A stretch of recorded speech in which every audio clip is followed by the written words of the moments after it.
குறையாத செல்லும் கல்வி அதை அள்ளி அள்ளி தருகிறோம் என்று சொல்லி இந்த பகுதியில் அமைந்த அருமையான பள்ளி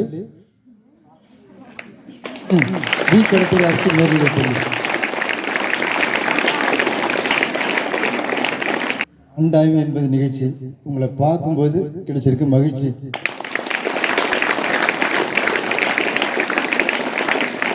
சிறந்த பள்ளி என்பதற்கு உங்களுடைய யூனிஃபார்மே சாட்சி.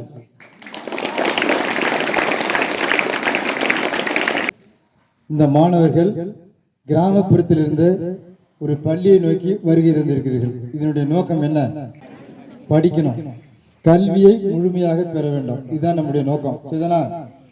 இதுதான் நம்முடைய முதல் நோக்கம். என்ன நோக்கம்? கல்வியை முழுமையாக பெற வேண்டும். அதாவது ஆசிரியர்கள் தர வேண்டியதும் மாணவர்கள் பெற வேண்டியதுன்னு பார்த்தா அது கல்வி.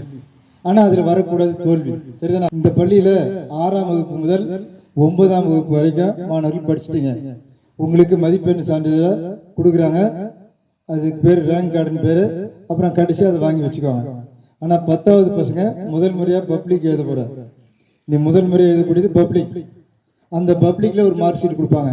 அதை கடைசி வரைக்கும் நீயே வச்சிருப்ப. எப்படி? கடைசி வரைக்கும் அது உங்கள் கையிலே இருக்கும். அந்த 10வது பப்ளிக் அந்த தேர்வினுடைய நோக்கம் என்ன? 15 வயசு முடிஞ்சிருச்சு, 10 வருஷம் படிச்சுட்ட, அதுக்கப்புறம் உனக்கு கொடுக்குற அந்த சான்று அதுக்கு எவ்வளோ முக்கியத்துவம் இருக்குன்னு தெரியுமா? தெரிஞ்சுக்கணும் முதல்ல. இப்போ நாங்கள்லாம் படித்த காலத்தில், இங்கே உள்ள ஆசிரியர்கள்லாம் படித்த காலத்தில் பார்த்தோம்னா அந்த மார்க் ஷீட்டில் பையனுடைய பேர் இருக்கும், பையனுடைய மார்க் இருக்கும், எந்த ஸ்கூலில் படித்தான்னு இருக்கும், அவனுடைய டிஎம்ஆர் கோட் நம்பர் இருக்கும், அப்புறம் கையெழுத்து போட்டு கொடுத்துருப்பாங்க. ஆனால் இப்போ இருக்கிற அந்த மார்க் ஷீட்டில் என்ன கொடுக்குறாருன்னு பார்த்தா பையனுடைய ஃபோட்டோ இருக்கும். என்ன இருக்கும்? பையனுடைய உங்களுடைய ஃபோட்டோ அங்கே இருக்கும். அப்புறம் பையனுடைய அப்பா பேர் அங்கே இருக்கும். அதையும் கிடந்து பையனுடைய அம்மா பேர் அங்கே இருக்கும். அப்புறம் தான் நீ வாங்கின மார்க் இருக்கும், உன்னுடைய டேட்டா பொறுத்து இருக்கும். சரிதானா? அப்போ அதுக்கு எவ்வளோ முக்கியத்துவம் கொடுத்துருக்காங்க.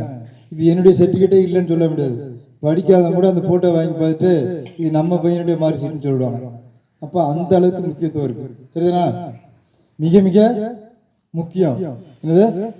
மிக மிக முக்கியம். அந்த முக்கியத்துவம் வாய்ந்த சர்டிஃபிகேட்ல நாம் என்னதை முக்கியமாக பதிவு பண்ணோம்? நம்முடைய திறமையை அங்கே பதிவு பண்ணோம். இப்படி இவன் நல்லா ஓடுவார், இவன் நல்லா பாடுவார் அப்படின்னு சொல்லியா என்ன திறமையை வெளிப்படுத்தி காட்டணும்?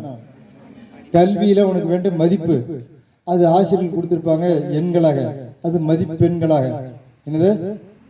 ஆமாம், அதை வச்சு தான் உன்னுடைய தரம் பிரிக்கப்படும். மேல்நிலை 1ஆம் ஆண்டு சேரணும்னு சொன்னால் உன்னுடைய 10th மார்க் தேவை. கணிதத்தில் அதிகப்படியாக நல்ல மார்க் வாங்கியிருந்தேன்னு சொன்னால் உன்னை ஏ குரூப்பில் போடுன்னு சொல்லுவாங்க. சயின்ஸில் அதிக மார்க் வாங்கியிருந்தேன்னா உன்னை பி குரூப்பில் போடுன்னு சொல்லுவாங்க, சயின்ஸ் குரூப்பில் போடு. இந்த சோசியல் சயின்ஸில் அதிகப்படியாக மார்க் வாங்கியிருந்தேன்னா உன்னை வந்து அந்த ஆர்ட்ஸ் குரூப்பில் போடுன்றாங்க. எல்லா சப்ஜெக்ட்லையும் மார்க் கம்மியாக வாங்கியிருந்தா இவனால் படிக்கிறதுக்கு சிரமப்படுறான், அதனால இவனை வொகேஷனல் குரூப்பில் போடுன்றாங்க. ஆக நல்ல குரூப் அமையணும் அப்படின்னு சொன்னால், நல்ல படிப்பு கிடைக்கணும்னு சொன்னால் அப்போ 10th மார்க்கு அதிகமாக இருக்கணும். சரிதானா? அதிகமாக இருக்கணும். சரிதானா? உன் மார்க் ஷீட்டுன்னு காட்டுறதுக்கு என்ன இருக்கு? உன்னுடைய ஃபோட்டோ அங்கே இருக்கு, உங்கள் அப்பா அம்மா பேருமே அதில் சேர்த்துருக்கு. அப்போ அதுக்கு முக்கியத்துவம் கொடுக்கணும். சரிதானா? நீங்கள் படிக்கிறது 10, நீங்கள் ஒவ்வொருத்தரும் ஒரு முத்து, ஒவ்வொருத்தரும் ஒரு முத்து. இந்த பள்ளிக்கூடத்துக்கே நீ தான் சொத்து, நீ பாஸ் பண்ணாதான் இங்கே கெத்து. இப்படி எல்லாத்துக்குமே உன்னுடைய திறமையை அளவிடக்கூடிய மதிப்பெண் சான்றிதழ் சொன்னால் அது 10. சரிதானா? அனைத்து மாணவர்களும் உன்னுடைய திறமையை வெளிக்காட்டுறதுக்கு இப்போவே தயாராகணும். பெற்றோர்கள் என்ன சொல்கிறாங்கன்னா, என் பையன் இருக்கான் சார், ஆனால் இதை பேருக்கு படிக்கிறான். காலையில் கூட ஒரு பெற்றோர் சேர்ந்துச்சேன். அந்த பசங்க வந்து காலையில் 7:30 மணிக்கெலாம் பஸ் ஏற்றி விட்டாங்க. எங்கே எந்த ஸ்கூலில் படிக்குதுன்னு கேட்டால் ராமகிருஷ்ணா ஸ்கூலில் படிக்குதுங்கிறாங்க.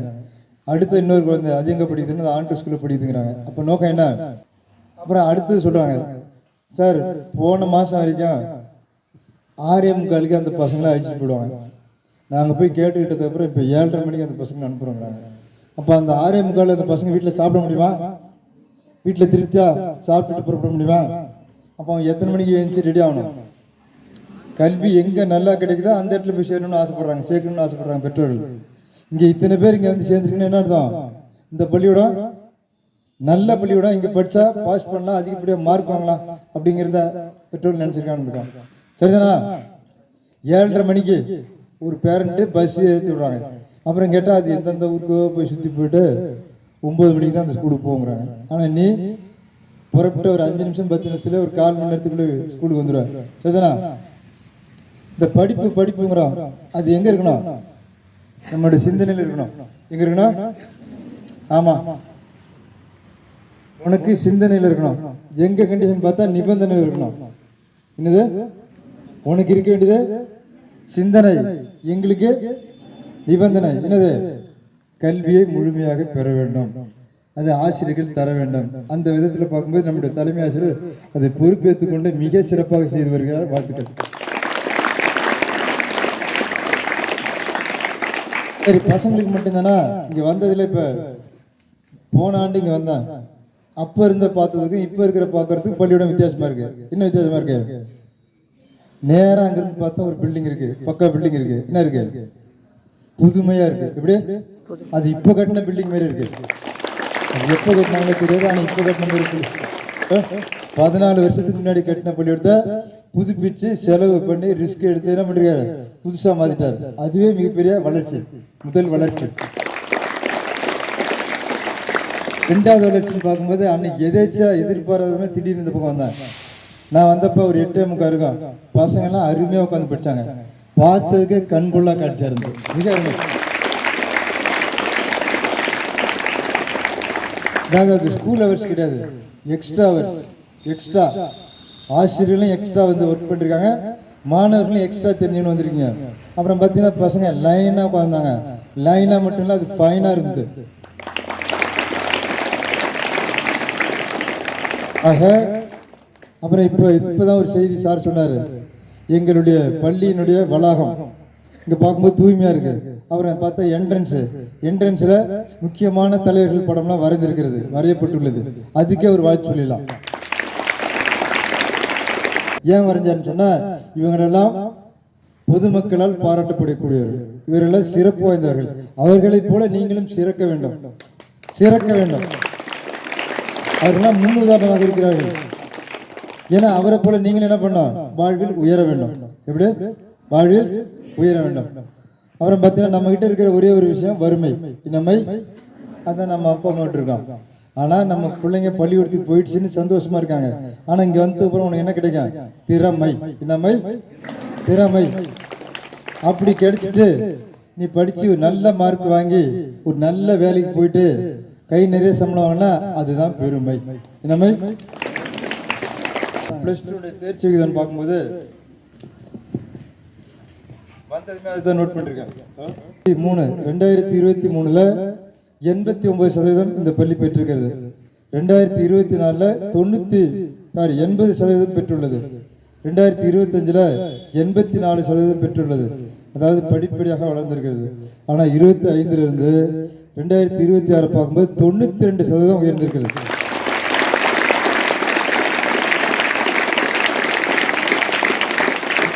இதுக்கு முந்தின ஆண்டுகளில் பார்க்கும்போது 19 பேர் ஃபெயில் ஆயிருக்கான், அதுக்கப்புறம் 27 பேர் ஃபெயில் ஆயிருக்கான், அதுக்கப்புறம் 19 ஃபெயில் ஆயிருக்கான், இப்போ 7 பேர் தான் ஃபெயில் ஆயிருக்காங்க. அப்போ இதுவே மிகப்பெரிய வளர்ச்சி. இன்னொரு பக்கம் பார்த்தீங்கன்னா தலைமை ஆசிரியர் பற்றி சொல்லும்போது இவர் நேரில் எப்பயாவது ஒரு தடவை 2 தடவை தான் பார்ப்போம், அது மீட்டிங்கில் தான் பார்ப்போம். ஆனால் இந்த ஃபேஸ்புக்கில் பசங்களை இப்படி இருங்க அப்படி இருங்கன்னு சொல்லி அந்த தலைவர்களை பற்றியும் அறிஞர்களை பற்றியும் பெரியவர்களை பற்றி மிக அருமையாக உங்களுக்கு தெரியப்படுத்தி அவங்கள பூரா உயரணும் அப்படின்னு ஒரு கல்வி அறிவை, ஒரு எழுத்தறிவை, ஒரு பகுத்தறிவை கொடுக்கின்ற பகலவனாக காட்டியிருக்கிறார். அப்புறம் சாரு பேர் என்ன சொல்றாங்க? சிலம்பரசன். என்னது? சிலம்பை பத்தி நமக்கு ஒரு காவியம் படிச்சிருக்குமா? என்ன காவியம்? சிலப்பதிகாரம். என்னது? ஒரு அதிகாரமே படிச்சிருக்கான். யார் பேர்ல? சார் பேர்ல ஒரு அதிகாரமே படிச்சிருக்கான் சிலம்பை பத்தி. சிலம்ப என்ன சொல்லப்படுகிறது? சிலம்பை வச்சுக்கிட்டே ஒரு உண்மையை உரைத்திருக்கிறார்கள், வாய்மையை சொல்லியிருக்கிறார்கள், நேர்மையை விளக்கி இருக்கிறார்கள். அப்படிதான் இருக்கணும் ஆட்சியாளராக இருந்தாலும் சரி, அடுத்தவங்களா இருந்தாலும் சரி. அப்படி ஒரு பேரை இவங்க பெற்றோர்கள் தேர்ந்தெடுத்து வச்சிருக்காங்கன்னா அதுக்கு அவங்க பெற்றோர்களே ஒரு வாழ்த்து சொல்லலாம். அதாவது நம்முடைய நோக்கமே கல்லாமையை இல்லாமையாக்குவதுதான். பாஸ் பண்ணிட்டேன்னு சொன்னா வீட்டுக்கு போனா சந்தோஷமா சாப்பாடு கொடுப்பாங்க, சந்தோஷமா ஒன்று வழி நடத்துவாங்க, கேட்குற காசுலாம் கொடுப்பாங்க. நீ ஃபெயில் ஆகிட்ட தவறுதலா அப்படின்னு சொன்னா வீட்டில் என்ன பண்ணுவாங்க, வாப்பா வா ஃபெயில் ஆகிட்டா ரொம்ப சந்தோஷம் அப்படிப்பாங்களா? என்ன சொல்லுவாங்க, நீ ஏன் வீட்டுக்குள்ளே போகிறதுக்கு தயக்கம், ஏன்னா உனக்கு அப்படி ஒரு மயக்கம். பாஸ் பண்ண உன்னை பாராட்டுவாங்களா, ஃபெயில் ஆனால் பாராட்டுவாங்களா? அப்போ நமக்கு வேண்டியது என்ன, வெற்றி மட்டும்தான். அதுக்கு வெறி பிடிக்கணும். என்ன பிடிக்கணும், எப்படி 10ஆவதுல கண்டிப்பா தேர்ச்சி பெறுவேன் அப்படின்னு என்ன பண்ணோம், வெறி பிடிக்கணும். எப்போ படிக்கணும் எப்போ படுக்கணும்னு சொல்லிட்டுலாம். அதாவது முன்னோர்கள் என்ன சொல்றாங்கன்னா, காலையில 4 மணிக்கு ஏஞ்சி படிச்சா, காலைல 4 மணிக்கு ஏஞ்சாலே அவன் ஞானி ஆயிடுவான். 5 மணிக்கு ஏஞ்சி படிச்சா அவன் அறிவாளி ஆயிடுவான். அவன் 6 மணிக்கு ஏஞ்சி படிச்சானா மனுஷன் ஆயிடுவான். 7 மணிக்கு ஏஞ்சி படிச்சானா எருமை ஆயிடுவான். நம்ம எப்படி ஆகலாம், ஞானி ஆகலாமா? ஏன்னா நம்ம எழுதுவது எழுத்தாணி, நம்ம ஆக வேண்டியது ஞானி. அப்போ நம்மளை எல்லாம் சொல்லணும், இவர் விஞ்ஞானி.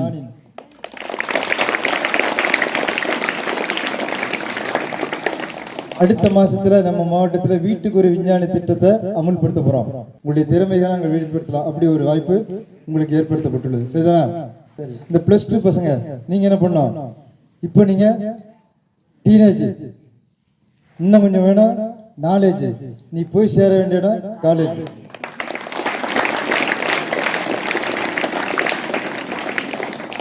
சரிதானா? அப்போ ஏன் நாலேஜ்னா எப்படி, 10ஆவது படிக்கும்போது அறிவியல் புக்குன்னு ஒன்று வச்சிருந்தேன். இப்போ +1 +2 வந்து அறிவியல் புக்கை 4 பிரிச்சிட்டாங்களா, பிசிக்ஸ் கெமிஸ்ட்ரி பாட்டனி சுவாலஜி, இயற்பியல் வேதியியல் தாவரவியல் விலங்கியல், ஒரு புக்கு 4 புக்காக மாறிடுச்சு. இப்போ நீ அதே காலேஜுக்கு போயிட்டுனா அந்த இயற்பியல் எடுத்து 4 பிரிச்சிருவாங்க, இந்த வேதியியல் எடுத்து 4 பிரிச்சிருவாங்க. அப்போ நிறைய விஷயத்தை நீ தெரிஞ்சுக்கலாம்.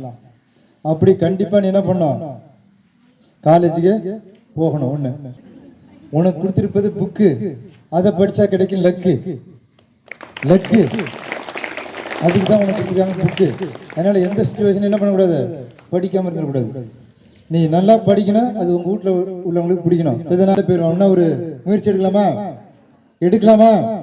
முதல்ல உங்கள் வீட்டில் நல்ல பேர் வாங்க, அப்புறம் ஸ்கூலில் வந்து வாத்தியார்ட்ட நல்ல பேர் வாங்க, அப்புறம் இந்த சமுதாயமே இந்த ஊரே பார்த்து உனக்கு நல்ல பேர் கொடுத்துரும். சரிதானா?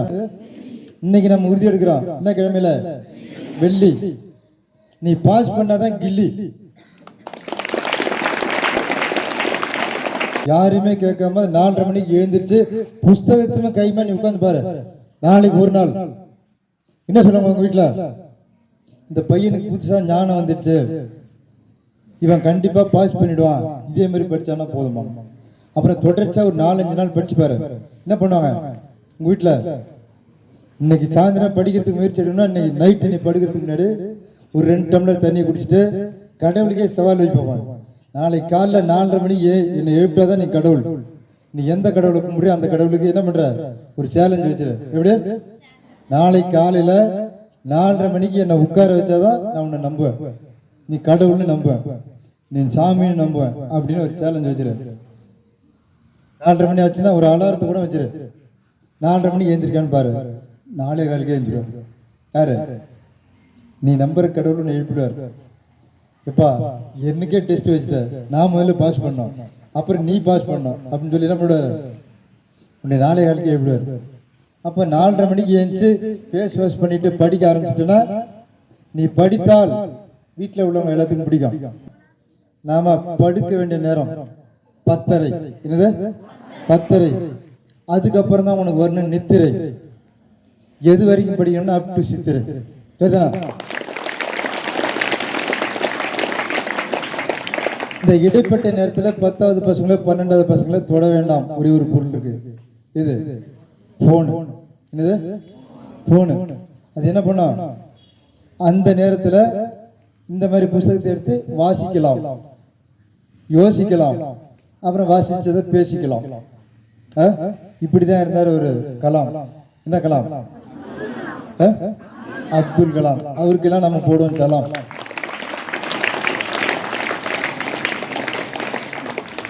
புத்தகத்தை எடுத்து வாசிக்கலாம், ஆனா பொதுவா செல்போன் எடுத்து பேசிக்கலாம். அது திரும்ப இன்னொன்னு சொல்லுது, அதை எடுத்து பார்த்தோம்னா வாசிக்கலாம். எப்படி புத்தகத்தை எடுத்தா வாசிக்கலாங்குது, ஆனா இப்போ செல்போன் எடுத்தா வாசிக்கலாம். எங்க என்கிட்ட ரொம்ப நேரம் நீ இருக்கலாம், நீ புத்தகத்தை தொட வேண்டாம், மற்றவங்கள்ட்ட கெட்ட பேரை வாங்கிக்கலாம். எப்படி மற்றவங்கள்ட்ட கெட்ட பேரை வாங்கிக்கலாம். போன்ல என்ன பண்ணிட்டு இருக்கா அவ்வளோ நேரம், எடுத்து கிடைச்சி நம்ம வேலை பாருங்க. சும்மா ஒன்று தான் பார்க்கலாம்னு ஆரம்பிச்சிருப்பான், அது முடிஞ்ச இன்னொன்று அதையும் பார்த்தா தேலான் இருக்கா. அப்புறம் அடுத்தது உள்ள இழுத்துட்டு போடும் நம்மள. அப்போ இடியட் பாக்ஸ்னு அந்த டிவியை சொன்னோம். இப்போ பசங்க அங்கே யாரும் இருக்கிறதில்ல, அதுக்கு மேலே எங்கே இருக்கான், செல்போன்ல இருக்கான். அந்த மயக்கம் வேண்டாம். சரிதானா? இந்த பள்ளிக்கூடத்துக்கு வந்த நோக்கம் என்ன? அப்படி ஒரு பேர்ல காட்டு, இப்படி ஒத்த பேர்ல காட்டு. வெற்றி நிச்சயம், வெற்றி நிச்சயம், வெற்றி நிச்சயம். சொல்லு பாப்பா. சத்தமே காணும், சத்தமே குறை கம்மியா இருக்கு. வெரி குட், வெரி குட், சந்தோஷம். கிளப் பண்ணலாம். இப்படி காட்டினாலே வெற்றி நிறுத்தம். இப்படி 2 பேர்ல காட்டு. 6ல இருந்து 10 வரைக்கும், 6ல இருந்து 10 வரைக்கும். மொத்த மார்க் உங்களுக்கு 500. மொத்தம் எவ்வளவு வாங்கலாம்? 500 மொத்தம் எவ்வளவு வாங்கலாம்? ஒரு தோராயமா வச்சுக்கோ, 400 வச்சுக்கோ. அப்ப சொல்லு, 400க்கு மேல் எடுப்பேன், 500 தொடுவேன். 400க்கு மேல் எடுப்பேன், 500 தொடுவேன். சரி, இப்போ +1 +2 பசங்களுக்கு வருவோம். உங்களுக்கு மொத்த மார்க்கு 600. எவ்வளவு வரைக்கும் எடுக்கலாம் தோராயமா? 500. அப்ப சொல்லு, இப்படி காட்டு. 500க்கு மேல் எடுப்பேன், 600 தொடுவேன். 500க்கு மேல் எடுப்பேன், 600 தொடுவேன். சொல்லு பாப்பா.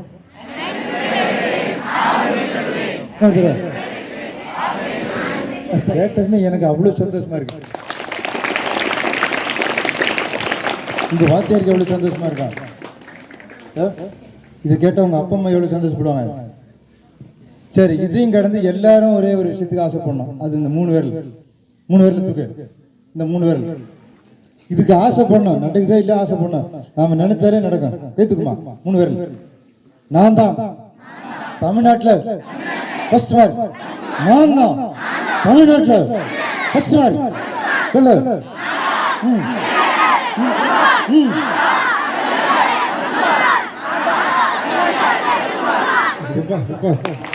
இவ்வளவு சந்தோஷமா